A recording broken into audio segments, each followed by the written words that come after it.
Hi అండి. వినాయక చవితి రోజు అయితే వినాయక స్వామి వారికి 21 రకాల పత్రి పూజ అయితే చేసుకుంటాం కదా. అవి 21 రకాలు ఏంటి అన్నది అయితే మీకు ఈ వీడియోలో అయితే షేర్ చేస్తున్నాను.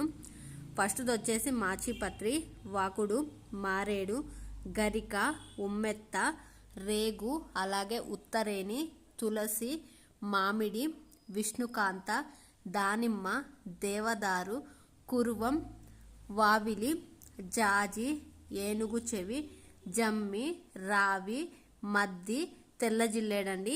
ఇక వీటితో అయితే వినాయక స్వామి వారికి అయితే పూజ అయితే చేసుకున్నాను.